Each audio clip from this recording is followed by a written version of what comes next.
Hello guys, this is CodeNCode and this is a tutorial for the problem Prefix Sum Queries taken from CSES Range Queries section.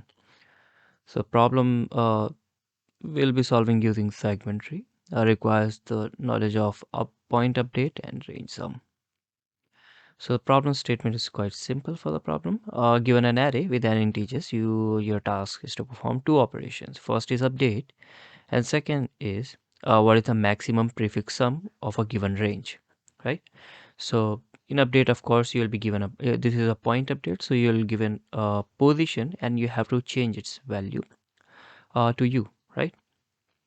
And again, the second operation, you'll be given a range and you have to print the maximum prefix sum in that range. Fair enough. Now, prerequisites. Of course, you should have the knowledge of segmentary, and you can go through these lectures in segmentary course that I have. I've explained all of that, and of course, you need to have the knowledge of point update in segmentary, right? So you can go through all of these lectures in my segmentary course. I'll be providing the link of that course in the description of the video. Now, how we'll solve this problem? So hint is of course this, which is the obvious knowledge of segmentary. So if you have solution of subarray L to K and subarray K plus 1 to R, and if you can combine the solution of these two subarrays to form solution of subarray L to R, then you can apply segmentary, right? This is like basic idea of segmentary. So if you have a prefix sum of L to K and K plus 1 to R, can you find prefix sum of L to R from the knowledge of these two by combining the knowledge of these two? If you can, then segmentary can be applied to find the solution of this problem, right? And another hint is that if you only have a prefix sum information of these two subarrays, you cannot actually find solution of L to R. Unfortunately, you need one extra detail. And what is that one extra detail? The extra detail is actually, uh, let me tell you myself, it's subarray sum. So for each subarray, you need to have two knowledge. I mean, two information you need to store. First, what is the maximum prefix sum, and the second, the whole sum of the subarray. Okay, if you have information that that information for each subarrays, then you can form, you can actually combine those two subarrays to find maximum prefix sum of subarray L to R. Okay. Now, how? Let's explain that as well. So this is subarray L to K, K plus 1 to R, right? So basically, I want to utilize knowledge of these two to form solution of L to R itself, right? The color code represent values from different subarrays, okay? Now, there are only two different cases that can be formed when you merge two subarrays to form a bigger subarray, okay? First, either the max prefix sum ends in the first subarray only, or the max prefix sum actually ends in the second subarray. Okay, let's have a look at both of these cases separately. So here you see, this is the case where maximum prefix sum of the merged subarray will actually end in the first subarray only. Here you see, the maximum prefix sum will end here at the fourth position, right? Because beyond that, if you'll see, there are negative elements, right? So maximum prefix sum ends here only, right? So maximum prefix sum of the subarray L to R is actually equal to maximum prefix of the left subarray only. Now let's have a look at the second test case where maximum prefix sum actually jumps out of the first subarray and actually ends in the second subarray, sorry. So in this case, you can see maximum subarray sum goes till this point, right?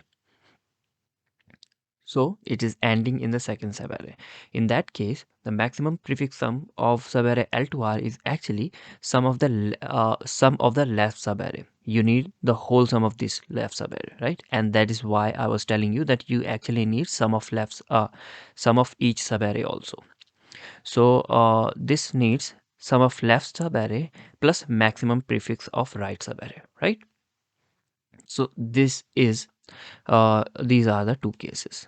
So when you are going to merge two subarrays, and you're forming result of L to R, then you need uh, prefix sum, max prefix sum of L to R will be max of prefix max of left, or sum of left plus prefix max of right. You see, this is how you will be able to build solution from left and right subarrays, right? So if I show you the solution now, if you are able to figure out this, you are able to solve a problem using segment tree, right? So if I show you the solution, show you, here it is. So since I need two things, I could have also made an array of pairs, but I decided to have a structure, so I have two things in a structure: prefix and maxsum, right? Sorry, prefix and sum. And then I declared my segment tree array, and this is my array for input.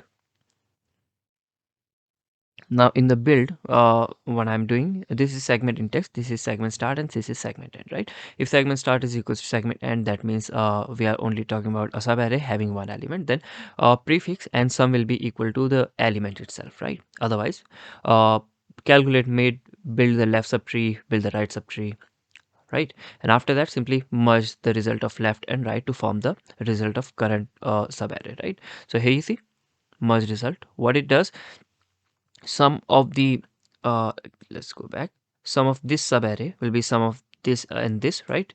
So sum of the current subarray is sum of left plus right, right? And its prefix is, as we discussed, is maximum of left subarray, sorry, maximum of prefix sum of left subarray, or sum of left subarray plus prefix sum of right subarray, right?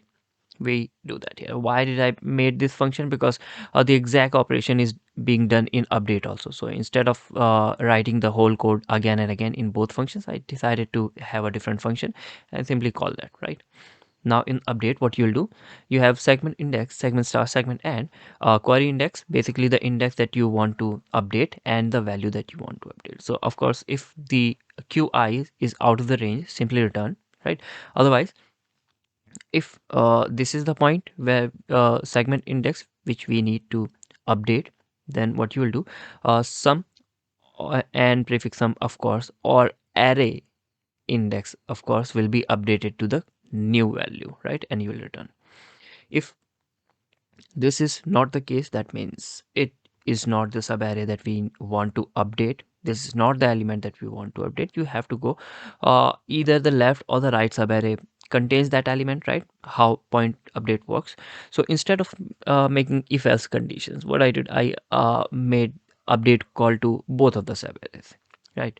If one of these will not contain my query index, right? So if one of the calls does not contain my query index, this will simply be returned from this call, right? So instead of writing if else condition, I thought, okay, let's go ahead and update both of the subarrays. From one place it will return itself.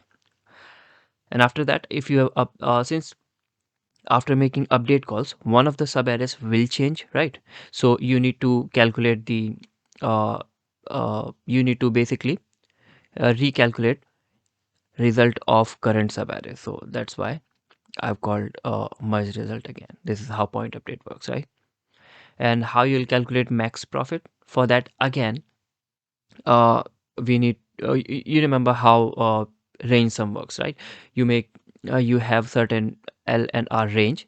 First of all, this is segment index, segment start, segment end, and then this is the range of which you want the sum or prefix sum, right? So what you do, you check if this is out of the range. You in what you do in prefix sum, if it is out of range, you return 0, right?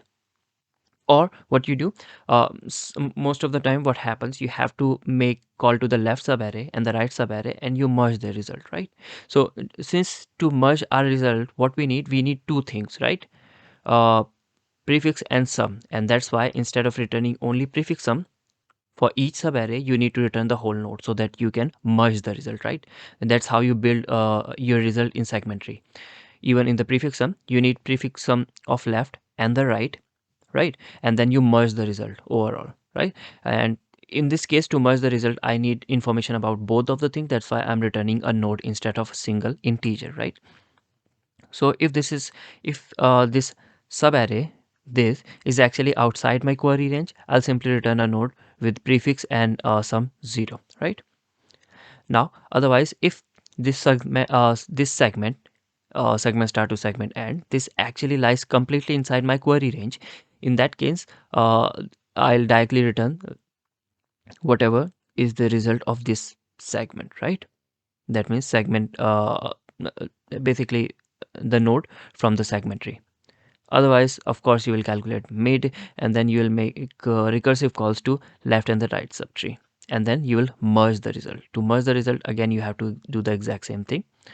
Sum of the result will be sum of the left and the right subtree, and max prefix of the result will be max of the left prefix plus, oh sorry, yeah, max of the left prefix or sum of the left prefix plus right prefix, sum of the left subarray plus right prefix, and then you will return this node also.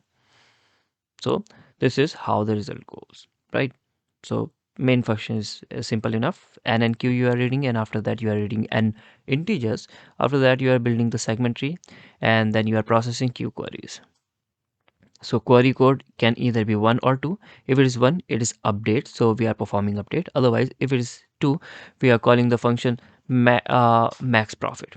Now again, max prefix sum can be negative, but we don't have to print negative. If the max prefix sum of a given subarray comes out to be negative, you can simply print 0, right? That's why you see max function here.